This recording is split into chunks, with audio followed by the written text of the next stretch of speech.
Қайырлы ақшамлар, эфирден нәтиже программасы бүгін февральнан 7-сі студияда сілеріні мен Шевкет Наматулаев селемлайым.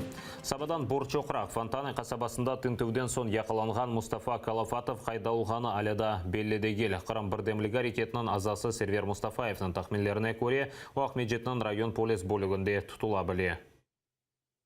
Где-то с 4 утра пришли силовики, которые проводили оперативно-розыскные мероприятия. Вроде как основанием послужило то, что проводятся розыскные мероприятия по краже в магазине в городе Симферополе. Но в доме искали какие-то книги и тому подобное. То есть как-то вот не вяжется. Магазин, потому что вроде обокрали продуктовый, а искали какие-то книги, символики и тому подобное. Скорее всего, его увезли по направлению к отделению МВД. Могли узнать, что это была операция, проведенная МВД. ОМОН и СОБР там присутствовал на месте обыска. Я думаю, что он находится где-то там. Сабадан таң атмаздан саат 4-те Борчоқрақ Фонтаны қасабасында истидат соқағында яшаған Калафатовлар қорантасына ишғалжылерінің силалы құветлер қадимлері басып кірген. Мустафа Калафатовның евінде ясақланған эдебият вестиля қыдырғанлар, оны есе белі олмаған ерге алып кеттілер. Обыск в доме Фатма Тата ищут запрещенную литературу, ищут оружие и наркотики. И ищут литературу настолько, что даже фоткают Коран. Қырымның Юқары Рус махкемесі бір кішілік наразылықларда иштирак еткені үшін жазаланған қырым татарларының шикаетлеріні бақты. Бүгін 13 шикаеттен 12-сіні ишғалжылер махкемесі рет етті. Біріні кележек авта бақмақ кереклер тәфсілатлы желепқамызда тариф етілі. Саат 8:30 Қырымның Юқары Рус махкемесі шикает резаларыны бақмаға башлады. Қырымның фарқлы көшелерінден жемат қорчалайчылары бір кішілік наразылыққа шыққан Қырым татарларға берілген пара жазаларына қаршы итираз білдірмеге тырыша. Махкеме бинасының огунде қырымлылар қол тұтмаға топлаша. Келем bu yere kızımda Ahmetçik'te oturan. Kelem bu balları pek acıyım bu balları. Beftan oturan ballara pek acınam da onun için kelem bunları поддержка yapmıyor. Biz başından bu meselenin peşinde yürüyen olsak çoktan vetanımızın sabısı olacaktık. Men kodam aytardı, bir men varmasam mitinglere ne oladıydı? Men dedim senin gibi soylaran milyon. Onun için hepimize varmak gerek. Her bir mirasınlarda biz birlik olmak gerekimiz. Ишғалчы қадылар 8 саат ішінде 13 шикает резасыны бақты. Олардан 12-сі ред етілді ве ilk қарар деңіштірілмеді. Дабыр шикает резасының бақылмасы февральның 15-не қалдырылды. Жемат қорчалайчыларындан бірі Лутфия Зудиева бүгінгі қарарларының нәтижелері тахмин етілген еді дей. Қадылар бір кішілік наразылықларының әрекетлері телекелі олғанына тушыне. Мы указывали на то, что данный массовый одиночный пикет является общественной реакцией на очень резонансное событие в городе Бахчисарай. Согласно нормам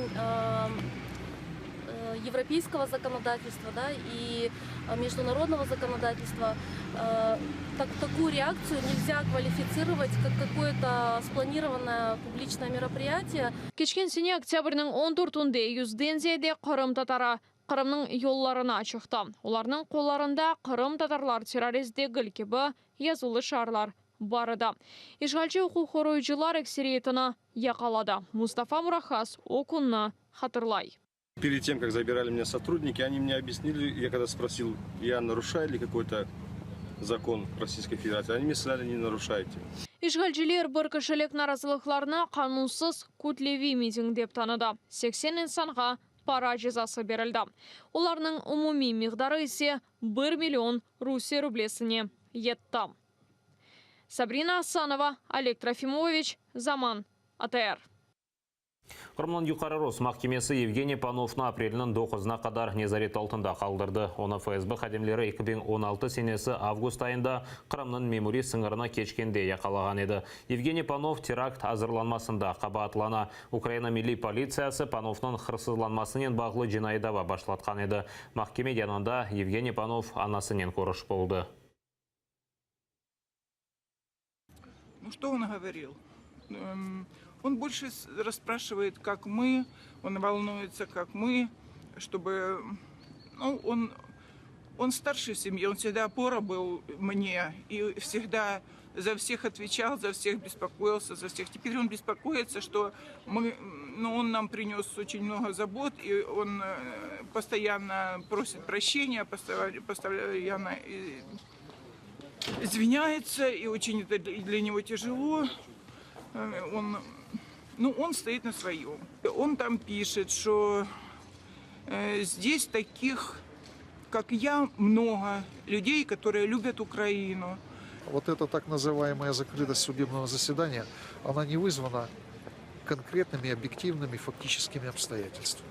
Никто никому не угрожает, никто не собирается препятствовать в открытом бы судебном заседании. Кстати, ранее они проходили в открытом судебном заседании. С марта месяца, скорее всего, может быть апрель, должно начаться рассмотрение, это мой прогноз. Ну и стоит отметить, что все-таки один и второй обвиняемые, Дудка и Панов, опять же содержались в металлических клетках. Қырымның Юқары Рус Махкемесі Украин диверсантлары давасынан мабуслері Владимир Дудка ve Алексей Бессарабов ларының апыз жезасыны uzatты. Олар апрелінің 8-не қадар незарет алтында қалажақ. Қырымақ Құрчалайжы группасының малыматына көре отырыш қапалы шекілде кечірілді. Оларны 2016 сенесі ноябрь айында яқалаған еділер ФСБ. Олар Украина Мудафан әзірлігі истихбаратының азалары ола деп білдірді. Мудафан әзірлігі бұны рет ете. Украина тышышлер назирлігі Қырымда руслар Украина ватандашларына тақып еткені үшін наразылық білдіре. Назирліктің спикер Марьяна Бейтс айтқанына көре, руслар ярмада ишғаліне қаршы шыққанларына бойсындырмаға істей. Назирлікте Русия ишғал олынған Қырымда инсанларына тақып еткенінен бағлы мәліматларына Бірлескен Миллетлерінің халықара махкемесіне бермеге шандыра.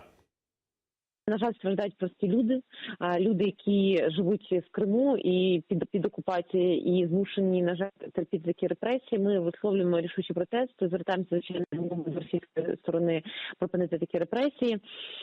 Ми також засуджуємо незаконне продовження терміну перебування під вартою Євгена Панова, одного з наших політв'язнів, який перебуває в окупованому Криму.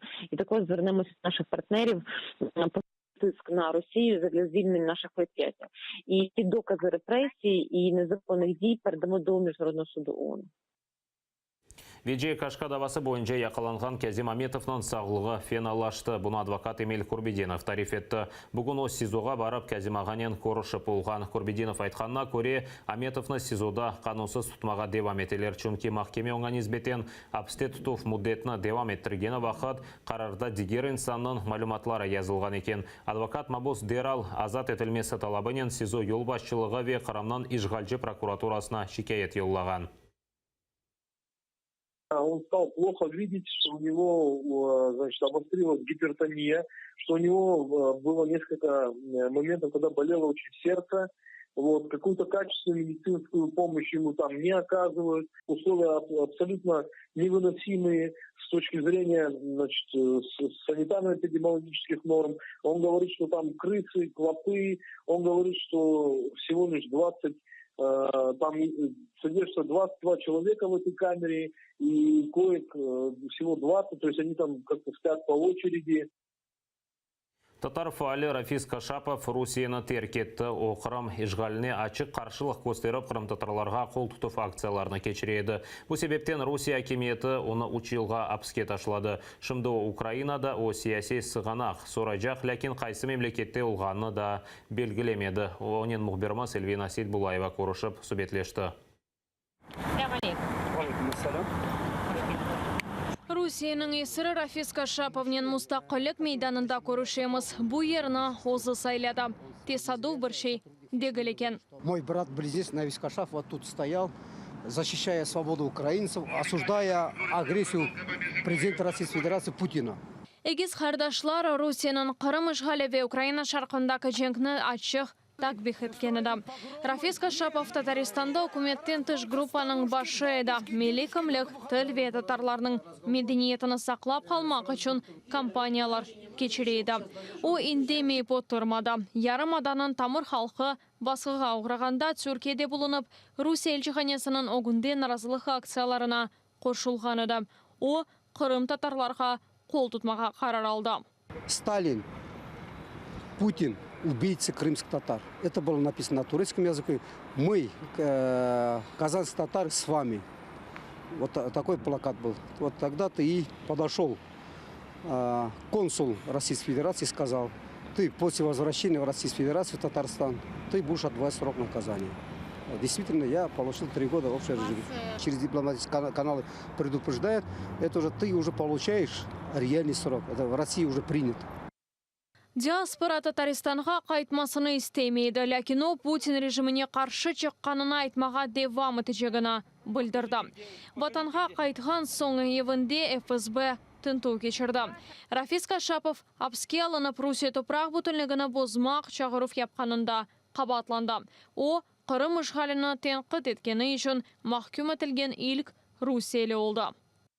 Они мне предложили: убери, говорят, эти свои статьи, посвященные в отношении крымских татар, в отношении Донецка, Луганска, защиту государства Украины.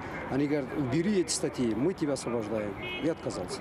Рафис Кашапов 3 жылға апсханеге алынды. О бір кішілік апы судасында тұтылайды. Тышарға ярым 1,5 сатқа чықайды. Инсанларнен субетлешмесін деп оны Гедженев бетіне авыштырғанлар. 3 жыл апсте олған Кашаповның туғанлары оны ялыңыз бір керек орды. Қол тұтып мектуплері оңа берілмейді. Рафис Кашапов кечкен сененің соңында азатлыққа чықты. Ләкин бірден яңа қорқызулар башлады.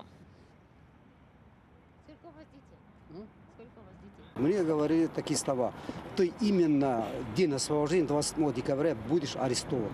Есть среди силовиков, есть татарское национальное движение, относятся хорошо. Они и мои соратники, единомышленники говорили: или, говорят, если ты будешь находиться в Татарстане, тебя или убьют, или посадят. Кашапов ватанны терк етмеге қарар алды. Башта Украинаға келді. Мұнда Қырым татарларының лидері Мустафа Чемелев ве Милли Меджлис рейсі Рифат Чубаровнен көрішті. Рафис Кашапов жемат фаалиетінен оғрашып, Кремль режиміне қаршы көрешмеге девам етечегіні айдынлатты. О сербест Қырымға бармаға ве өз ватанына кейіне қайтмаға арз етем. Совершила революция, наконец-то граждане Украины приобрели свободу. Но опять же, Донецк, Луганск, полуостров Крым, там еще очень много проблем. Я желаю, чтобы и они в ближайшие годы стали свободными. И я хочу, чтобы и у нас в Татарстане наш татарский народ стал свободным. Эльвина Сидбулаева, Асан Эминов, Заман, АТР.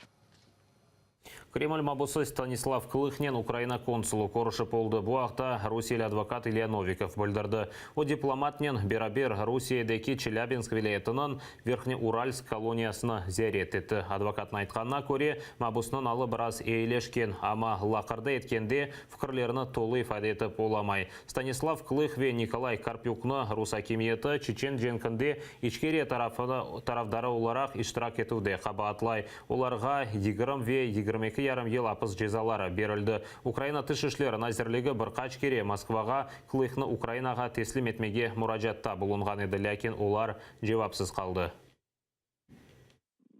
Консулу выдали выписку из истории болезни, где говорится о том, какие препараты ему давали. Там упоминается, что ему несколько раз прописывают циклодон, это довольно мощный такой психотропный препарат. Мы еще будем консультироваться с специалистами-медиками о том, насколько все это повлияло и насколько вообще тяжелое состояние, может быть, психическое, которое мы, как дилетанты, не можем наблюдать. В любом случае, та информация, которую мы получили, нам поможет сориентироваться о том, что происходит со Стасом и какие перспективы в ближайшее время.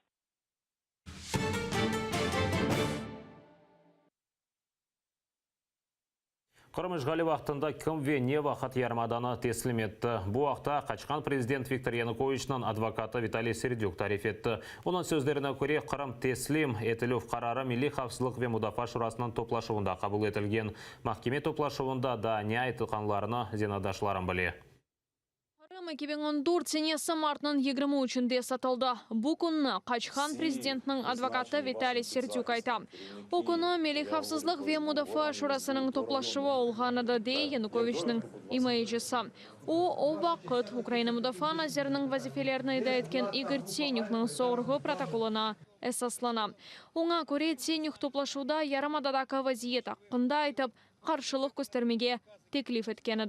23 березня під час засідання Ради національної безпеки України з ініціативи Полторака та Пашинського було прийнято ганебне рішення виводити військові частини з Криму з гордо піднятим знаменем.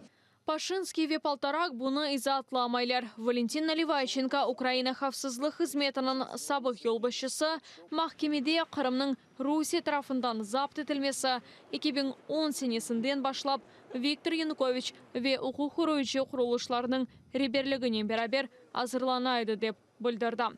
Оның айтқанына көре 2009 сенесі СБУ ве ФСБ аңлашмалары бозылды. О визиқалар Русия махсус қызметлерінің хадимлеріне ярымадада çalışmaға имкан береді. ФСБ хадимлері Қырымдан қуылған еді. Янукович заманында есе аңлашмалар ғайрыдан тізілді. ФСБ хадимлеріне есе ярымадаға қайтарғанлар. Наливайченконың фікірінше 2014 сенесі февральның 20-сінде Украинада женг вазиетіні илян етмек керек еді. Ті Збройні сили Чорноморського флоту Російської Федерації, які ще з 2010 року саме Янукович і партія регіонів в парламенті продавили силоміць продовження їх перебування і статусу розширення до 24 тисяч військовослужбовців, от вони і виступили тою військовою і воєнною силою, яка безпосередньо з 20 лютого і почала здійснення окупації, агресії і взяття під контроль. Қачхан президент Виктор Януковичның девлет хайынлығы давасында Украинаның Бірлешкен Милетлер қавсызлық шурасындағы темсілшісінің сабық ярдымжысы Андрей Цымбалюкда сұрғуға чекілді. О Украинаның Бірлешкен Милетлердегі дайми темсілшілігінің меслячысы ола. О Русия Қырымны ишғал еткенде ишаретсіз арби бөліклеріні қоланды деп айта. Украина Қырымның запт етілмесі башланғанына халқара топлылыққа февральның 28-інде Бірлешкен Милетлер Қавсызлық шурасының топлашуында білдірген еді. Мали достатню інформацію про події, більш детально про події в Криму, про захоплення об'єктів інфраструктури, які відбулися напередодні, про захоплення Верховної Ради РК Крим, про захоплення будинку уряду. Найважливішим для нас було поінформувати про ситуацію, про те, що відбувається в Україні. Януковичның қабатлары айтылғанда Болонь район махкемесінің бинасы огынде Украинаның хабарчылыққа қаршы күреш бірлігінің фаалері топлашты. Олар сабық президент үшін дарағачны құрды. Акцияның тешкілетшілері дейке махкеме енді созылды. Олар сабық президентке адил бір үкім шығарылмасыны талап ете. Мета акції – привернути увагу суспільства до того, що суд над Януковичем триває і вже дуже довго. Листа Януковича до Володимира Путіна про введення військ в Україну. На наш погляд, це достатня підстава для того, щоб звинуватити і визнати винним Януковича в державній зраді. Ріана Алиева, Рамиль Еникеев, Ильдар Исматов, Заман, АТР.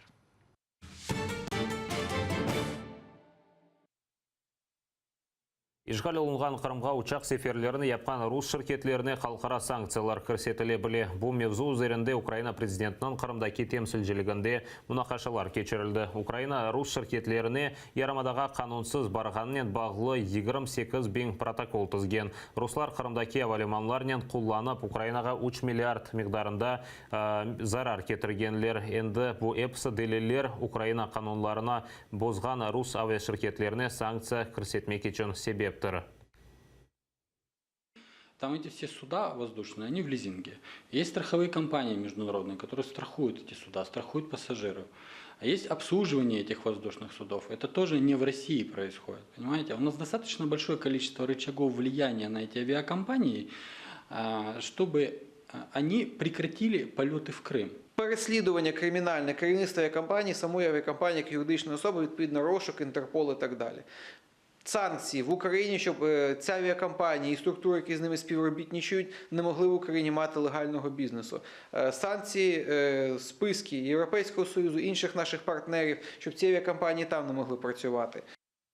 Ишгал olungan Qırымға qanunсыз барғаны үшін жауап бережеклер. Алманияда Украина елшісі Андрей Мельник Алмания үшін альтернатива фырқасынан лидерлерінен көрішіп серт лаф еткен. Шымды бұл фырқанан темсілжілері ярмадада болынап Русияге қаршы кірсетілген санкциялар ләғу өтілмесі қанда сөз жүрсетелер. Алмания саясетчілері кележекте бөлі даветлерге сесленместен евел түшінмеге шандырғанлар.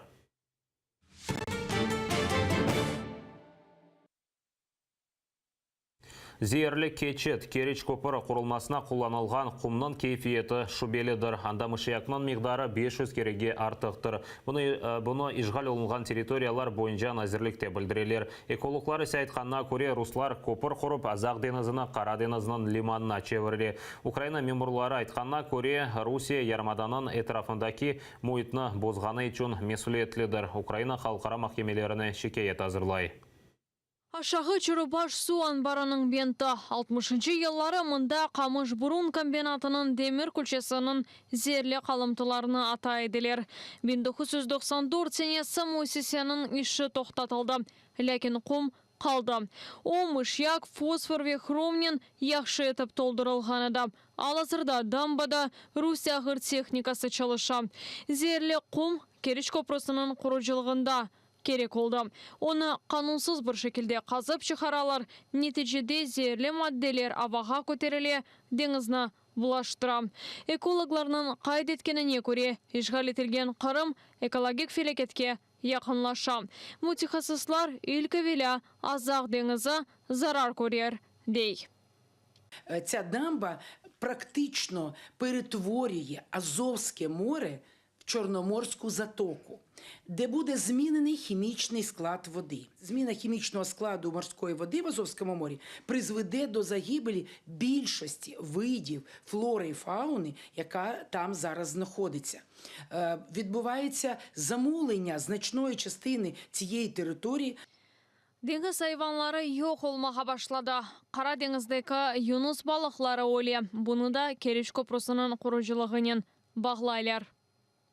Дельфіни є дуже чутливими до будь-яких змін в середовищі їхнього існування. А це такі, знаєте, тотальні і категоричні зміни. І от ця загибель дельфінів в першу чергу пов'язана саме з цими будівельними роботами, які є незаконними ні з огляду на природоохоронне, ні з огляду на міжнародне законодавство.